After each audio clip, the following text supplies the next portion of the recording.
Good morning, friends. My name is Erica. Welcome to my channel. My neighbor down the street just gave me 2 Rhode Island red hens. They are molting right now, so they look a little scraggly. When you're integrating them, you want them to be able to see your current flock, but not be able to touch your flock. Hi, girls. So we have these 2 girls in a dog kennel. It's not a whole lot of space, but it's enough. This is day 2 of having them. It's been less than 48 hours. What I did yesterday, because my girls were a little uneasy when they saw these 2 new Rhode Island Reds. Oh, here she goes. They've been going up to the cage and just squaring up to them. So what I did yesterday was let my girls out to free range, and then I let these 2 out into the run so they had some more space to stretch their legs. We are in some really cold temperatures right now, so lots of straw, and I'm going to come out here every couple hours and check their water to give them some thawed out water because it freezes pretty fast out here. They have grit, they have oyster shells, even though they're not laying, but just in case, because it doesn't mean that they completely stop laying in the wintertime just because they're molting. And then there's food, of course, in there for them. I did cover the top of the cage because I didn't want our girls to be scaring them by jumping up top and then possibly pooping on them.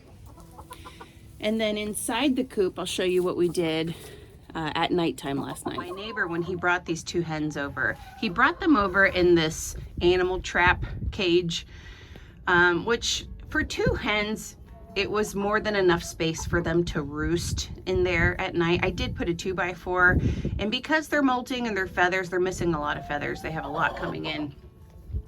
They're not completely feathered right now, so I went ahead and just kept them on the ground. I didn't raise the 2x4. I wanted to keep them as warm as possible.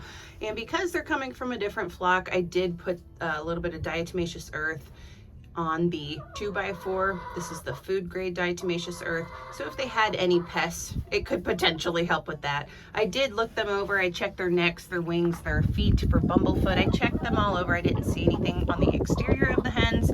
That's not to say that they don't have anything internal going on, but we'll cross that bridge when we get to it. So again, this is day 2 of us with these girls, and they were in this dog kennel. Woo! You are loud, girl. They were in there yesterday and they did okay. I will say the bad thing is they keep pecking at the hardware mesh that we wrapped around the dog kennel, and it's caused their combs to get all scratched up. So that's not great, but from what I read online, it can take, especially with adult hens, because they're the same size, maybe it won't take as long. So maybe a couple weeks, 1 to 2 weeks, we'll see. We'll do it as long as it takes, and we'll slowly integrate them. And the reason you want to do this slowly is because if you just throw them into the flock, even if you do it at nighttime when everyone's sleeping, I know some people say they have success with that, it can still lead to big pecking issues. And if I can avoid the drawing of blood, I would like to do that, because chickens are attracted to blood, and I don't want the chickens to start pecking at each other. Hi, girls. Boy, we got a lot to clean up in here, ladies. We got poop everywhere. We got straw in the water bowl. This is a heated dog bowl if you're interested in something that will keep their water from freezing in the wintertime. All right, well, stay tuned on this journey of integrating our chickens, our 2 new Rhode Island Reds. Good afternoon, YouTube. This is I believe it's day 10, so we're about a week and a half of having these 2 new Rhode Island Reds. Everyone in my family got sick, so when it dropped down to the single digits this past week, I still had to come out, make sure their water wasn't frozen, and make sure they were comfortable, and transfer them every single day from coop to the run and then run to the coop. So note to self, next time you take in new chickens, don't do it in the dead of winter. I say dead of winter, we're still not even in winter yet. It's still fall. So I let the girls out and I forced these 2 new ones out and I closed the run because they've been out a couple times, but it's been cold. They're still molting, but today we are around 50 degrees. It's a beautiful day. It's sunny right now. And our flock has been doing okay with these chickens, vice versa. I've let them out in the run together a couple times since we've gotten them, and first time was really intense. Everyone was a little loud, and one of the new girls pecked and grabbed onto some feathers on the back of the neck of one of our current chickens. And that wasn't great. Everyone kind of freaked out. Feathers went everywhere. So after that, I've just kind of been letting them stay in the cage on their own so they could see our flock but not touch our flock. But earlier today, I opened up the cage and the girls were kind of mingling. They were all eating some mealworms together and nobody had a hard time. So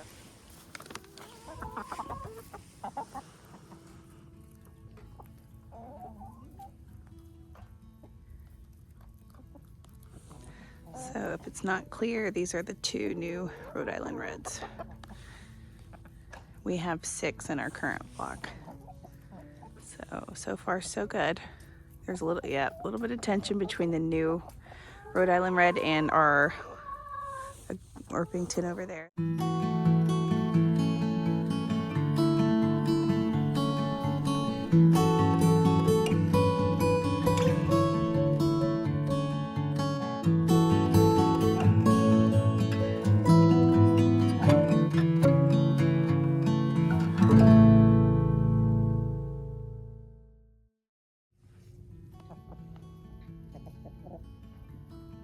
These 2 are butting heads.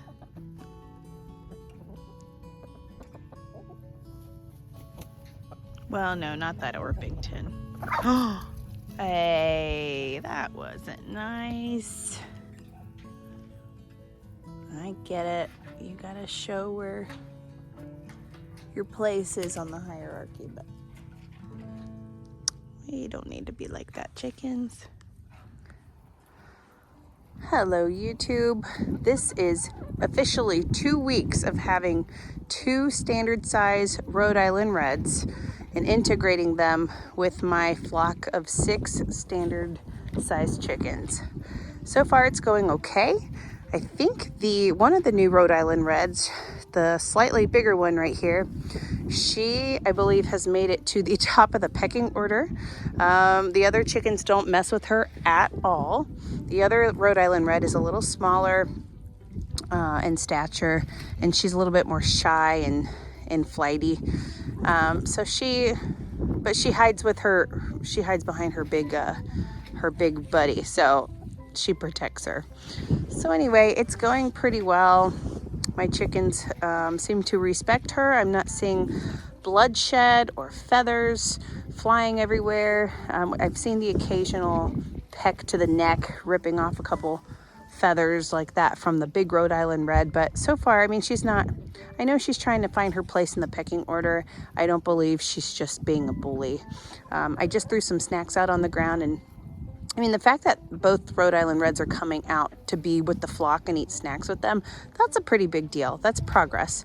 Because before, I would open the little dog kennel that they have, that I've kept them in the run, and they would just stay in the kennel. It's like they were just a little too scared, but they're getting more familiar with our faces, our voices, the flock, and I think overall that has been a good thing. We are moving in the right direction. So just to clarify, this is the dog kennel that the new girls have been staying in. And for the last 2 days, I have had the door wide open. Yesterday, I heavily supervised them with this door open. They would come out briefly. There was a little bit of pecking going on yesterday, but not much. And then today, it's been perfectly fine. So that's what we have going on here. The plywood, this is new. I just stuck it up so they had a place to run and hide and get away, and they'd be kind of shielded from the other birds. I feel like my birds have been utilizing it more than the new chickens.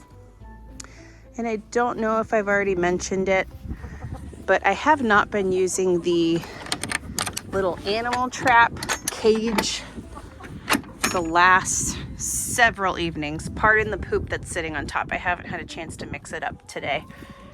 So the girls will get themselves up, the two new ones get themselves up on the ramp into the coop, and they tend to sleep in the far back corners. And then our girls like to, my current flock likes to sit up here on this support, and of course on the straw, the ones on the bottom of the pecking order sleep on the straw. So otherwise everything's going pretty smooth in here for sleep time. Thank you if you have watched to the end of this video. Thank you for sticking around and watching this documentation of integrating 2 new chickens into my flock. Again, this is my first time and it actually worked out pretty well. It's working out pretty well. It's still a work in progress, but I'd say my chickens are pretty comfortable with the 2 new that we have added to the flock. If you like this content, please like and subscribe.